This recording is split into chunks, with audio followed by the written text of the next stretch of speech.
আসসালামু আলাইকুম। আমি এখন গাইবান্ধা আছি। গাইবান্ধার থেকে রিয়াদের বাসার থেকে আমরা এখন যাব যে গাইবান্ধা মাওলানা ভাসানী যে সেতুটা আছে, তিস্তা সেতু হরিপুর, ওইখানে যাব যেখানে আসিফ ভুঁইয়া উদ্বোধন করেছিল সেইখানে। আমাদের ক্যামেরাম্যান হলো রিয়াদ, আর আমাদের রাইটার আরেকজন আছে রাজীব, অযোধ্যা রাজীব। আর এই যে আমি, এখন আমরা রাজীবের বাইক নিয়ে বের হবো। রাজীবের উন্নালয়ে বের হলাম, এটাতে আমরা তিনজন যাব। সবাই আপনারা পাশে থাকান, সম্পূর্ণ তিনজন এখন উঠবো।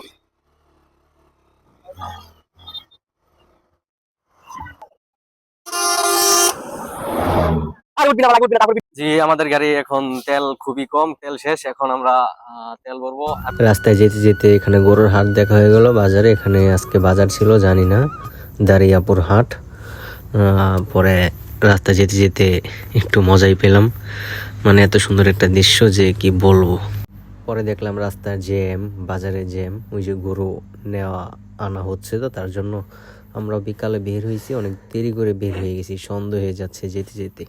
এই জ্যামের মধ্যে প্রায় আধা ঘন্টা 40 মিনিট বসেছিলাম। অনেকক্ষণ পর জ্যাম ছুটলো, তারপর একটা ভিউ দেখলাম, এত সুন্দর একটা ভিউ। এই ভিউটা যেন না নিয়ে পারি না, ক্যামেরায় বন্দি করলাম ভিউটা। এই ভিউটা দেখতে মানে আপনারা উপভোগ করুন ভিউটা কেমন, অস্থির একটা ভিউ। তারপরে মনে করেন আমি একটা হাই দিলাম, আমি একটু গান গাবো। ভিউটা দেখে আমার শান্তি, একটু দেখুন।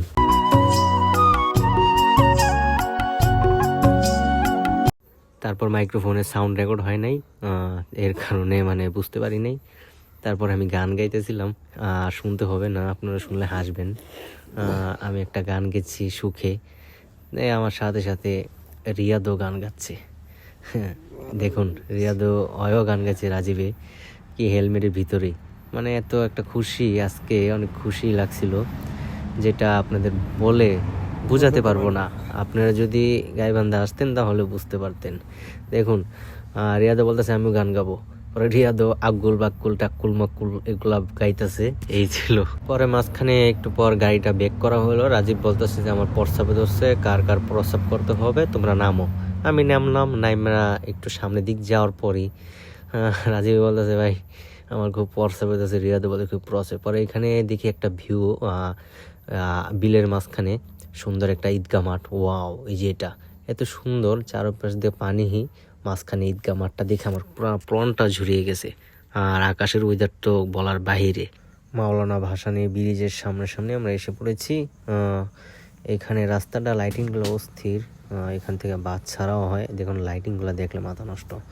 এর আশেপাশে দেখুন যে কত সুন্দর দোকান, হোটেল, অনেক জিনিস নিয়ে বয়েছে। এদিকে বাস কাউন্টারও আছে, ওই দেখুন এগুলো মোড়, এদিক থেকে বাস যায়।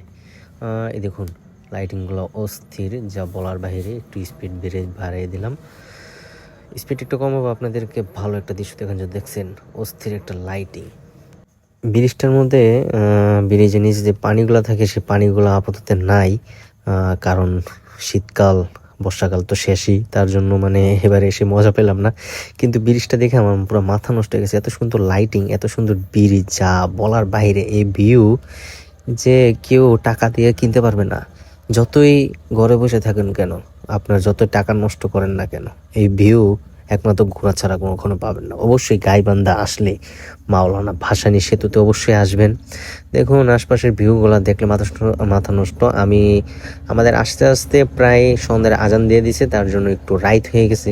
বিকাল টাইমে আসলে লাইটিংগুলো পেতাম না। যাই হোক, রাতে আসার পরে লাইটিংগুলো পেলাম। আকাশের ওয়েদারটা মানে লাল টকটকা, সুন্দর একটা ওয়েদার। ব্রিজটা প্রায় পার হতে হতে লাগছে আপনার 5 থেকে 6 মিনিট। ভালো একটা ব্রিজ। এখানে ঘোরাবো গাড়িটা, ওকে বললাম যে আর যাওয়া দরকার নাই, সামনে যেয়ে ব্যাক করবো, গাড়িটা ব্যাক করে দোকানে বা একটু সামনে যা দাঁড়াবো, যেন কিছু খাওয়ার জন্য খিদার লাগছে তার জন্য। না, ওই বলতেছে যে ভাই একটু সামনে একেবারে ঘুরে আসি। আমি কই ঠিক আছে, যখন ঘুরে আসবি তাহলে ঘুরে আস। এখানে মানে পিঠার দোকান, অনেক সুন্দর সুন্দর দোকান, কিন্তু টাকা নাই, তার জন্য আর কিনি নাই।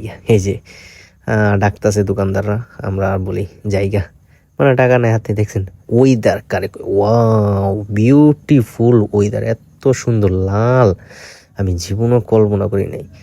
তারপরে এই যে সাইডে দেখেন ঘরগুলো আছে, এই যে এই ঘরগুলো গেলাম আপনার ব্রিজের সাথে, সেতুর সাথে, চরের মধ্যেই পড়ছে।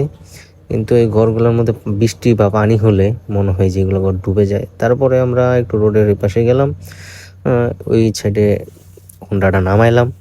নামানোর পরে ওরা বলতেছে যে ভাই এত সুন্দর একটা ওয়েদার, আমরা পিক তুলবো। বললাম ওদের কাছে কারো ফোন নেই, সব তো আমার ফোন দিয়ে তুলতে হয়। তার জন্য আমি রিয়াদে পোস্ট নিল, রিয়াদকে একটা দুইটা ছবি তুলে দিলাম।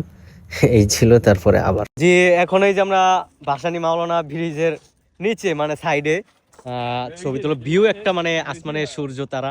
আর দেখুন এই যে ঘর বাড়িগুলা যেগুলো কথা বলছিলাম, সেই ঘর বাড়িগুলা, এই বাড়িগুলা মানুষ থাকে না মনে হয়, থাকে বা থাকে না জানি না, হয়তো খোলামেলা দেখা যায় যে থাকে, কমও থাকে। সুন্দর একটা ওয়াও, ওই যে ছবি তোলার জন্য পাগল এই বাইকটা নিয়ে আসছিলাম।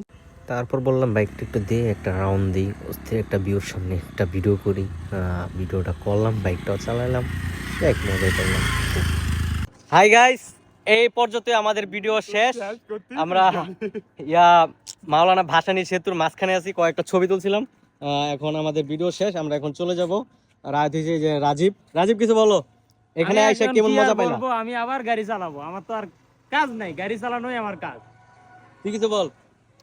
তো আজ এই পর্যন্তই। ইমরান ভাইয়ের সাথে থাকবেন, ফলো করবেন আমাদের এই রকম ট্যুরগুলো দেখতে। সব সময় আমাদের আইডিতে চোখ রাখবেন। তো ইমরান ভাইকে ধন্যবাদ।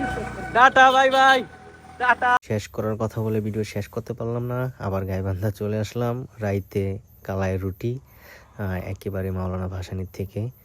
মাইক ফোনটার সমস্যা, তার জন্য এইভাবে কথা বলতে হচ্ছে। কালাই রুটি দেখুন কি দিয়ে বানানো, স্বস্তির। ওনাদের কাছ থেকে শুনবেন বাকিটা কি দিয়ে বানানো হয়েছে, শুনুন ওনাদের কাছ থেকে। এটা ভাই কি দিয়া? মাসকালাই এবং চাউলের আটা। শুনলেন যে মাসকালা এবং চালের আটা, এগুলো মনে খান না কেউ, গাইবান্ধা আসেন অবশ্যই কালায় এটা খেয়ে যাবেন। মাসকালা এবং